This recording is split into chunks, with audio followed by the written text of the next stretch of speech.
सरकार के गलत तरीके से लिए अवैज्ञानिक फैसले मानवता के लिए बहुत बड़ा खतरा साबित हो सकते हैं।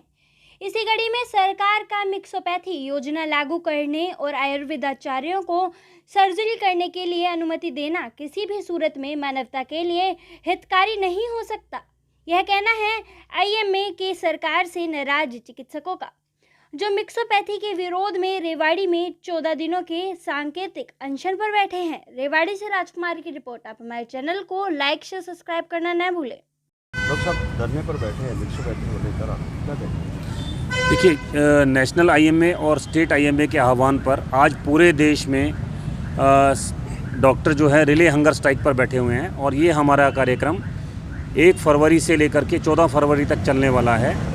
इसमें हम रिले हंगर स्ट्राइक के अलावा भी हमारे बहुत सारे अन्य कार्यक्रम हैं, जैसे कि कैंडल मार्च करेंगे, हम डीसी साहब को प्रोटेस्ट देंगे, मीडिया में लोगों को मिक्सोपैथी के जो दुष्परिणाम हैं उसके बारे में जागृत करेंगे कि इसके क्या दुष्परिणाम हो सकते हैं। जैसे कि अभी डॉक्टर नरेंद्र सर ने बताया कि मिक्सोपैथी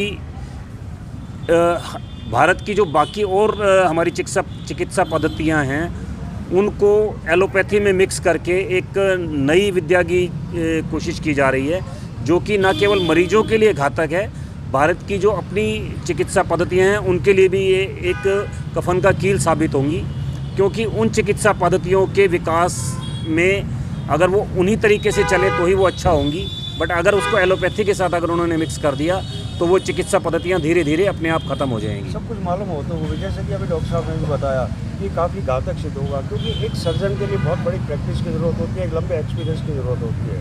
अगर अननोन पर्सन अगर इस तरीके से जिनको इस चीज़ का ज्ञान नहीं है वो अगर सर्जरी करते हैं तो निश्चित रूप से मानवता के लिए बहुत बड़ा खतरा हो सकता है। हाँ, बेसिकली क्या है कि सर्जरी सिर्फ 15 मिनट या 1 घंटे या 4 घंटे का ऑपरेशन थिएटर में ऑपरेशन ही नहीं होता।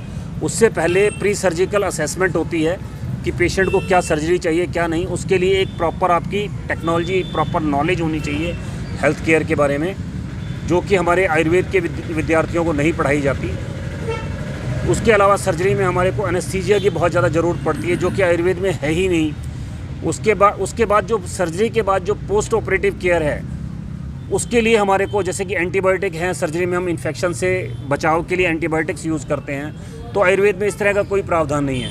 तो मुझे समझ में नहीं आ रहा कि सरकार क्या सोच करके ये सारी चीज़ों को मिक्स कर रही है, जिससे कि मरीजों के स्वास्थ्य के साथ न केवल खिलवाड़ होगा, परंतु अधकचरा ज्ञान लिए हुए जो सर्जन पैदा होंगे वो लोग भी अपने आप को, अपने प्रोफेशन को जस्टिफाई नहीं कर पाएंगे, आयुर्वेद या एलोपैथी को भी जस्टिफाई नहीं कर पाएंगे, और मरीजों का तो नुकसान डेफिनेटली होने ही वाला है इससे। क्या ओपीडी चालू रहेंगी आपके इस धरने के दौरान? हाँ, हमारा इस पूरे कार्यक्रम में इस बात पर पूरा जोर रहेगा कि हमारे मरीजों को इस कोरोना काल में भी और आगे भी कोई हमारे किसी भी आंदोलन से तकलीफ़ ना हो।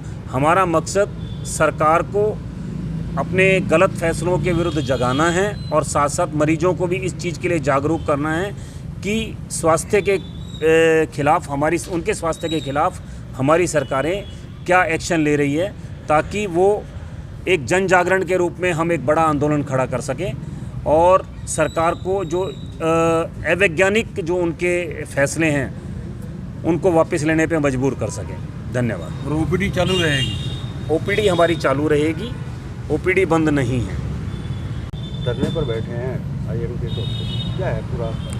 ये एक्चुअली हमारी जो सरकार है उसने एक नई स्कीम शुरू की है जिसका नाम है मिक्सोपैथी। मिक्सोपैथी में उन्होंने आयुर्वेदा को और एलोपैथी को मिला दिया है और उनको सर्जरी करने की इजाज़त भी दे दी है। तो ये बहुत ज़्यादा मरीज़ों के लिए घातक सिद्ध होगा, क्योंकि सर्जन बनने के लिए एक अलग से पढ़ाई होती है, अलग से ट्रेनिंग होती है। उस ट्रेनिंग के बगैर अगर आप सर्जरी कर रहे हैं तो मरीजों को बहुत ज़्यादा नुकसान होने वाला है। बाकी आयुर्वेदा अच्छी चीज़ है, हम कहते हैं कोई बुरी चीज़ नहीं है, लेकिन आयुर्वेदा को डेवलप करो अलग से और उसके हिसाब से आयुर्वेदा को अलग रखो और एलोपैथी को अलग रखो। हमारा यही कहना है, इसको मिक्स मत करो, मिक्स करने से बहुत ज़्यादा नुकसान हो।